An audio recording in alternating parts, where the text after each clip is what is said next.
TONYG is the GOAT. Now, if you don't know who TONYG is, he's a former Lithuanian politician, maybe he still is now, I don't know, actually, politician from Lithuania, who plays poker in his free time, or something like that, and it's so funny to see because he goes on these tables with all these professional poker players, right? And he just makes them look stupid. He's my type of player, you know? He's not a nerd, he's not a super professional, but he just has balls that he uses in the poker games. And you can look at this when he plays against Phil Hellmuth. I guarantee you, if you put the hands they play against each other, right, and you calculate, well, who won, right, something of that sort, Tony G would win, and Phil Hellmuth is like, I think he's earned the most money of any poker player in history. But Tony G is better than him. I don't care. You don't come at me with the stats. Tony G is better. And he just gets up there and calls him a disgrace to the game. Get on your bike, leave. It's so funny. And really, I think it's a lesson in unorthodox styles. Because when someone's a professional, like Phil Hellmuth, and a very good professional, you expect to be played against in a certain way.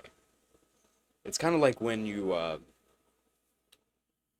play basketball against someone and they're really bad, but they do things that you wouldn't expect, and they end up scoring somehow. It's like, well, how the hell did he sucks? How did he score?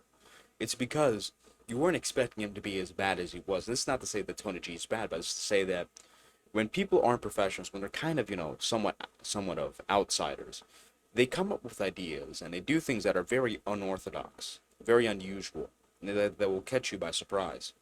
If you're someone like Phil Hellmuth, where you're a professional poker player, you're so used to every player playing a certain way, behaving a certain way.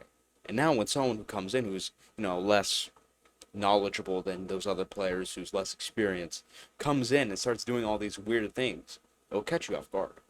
And depending on the type of person you are, someone like Tony G would really mess you up because of how much he trash talks and how much he taunts his opponents, right? So, what you can learn from Tony G is that trolling works, first of all. Trolling is a great tool. And two, take advantage of the fact, if you find yourself in a situation where someone's really experienced at something and you're not, you just know, the basic stuff, be proud of that, okay? Act like it.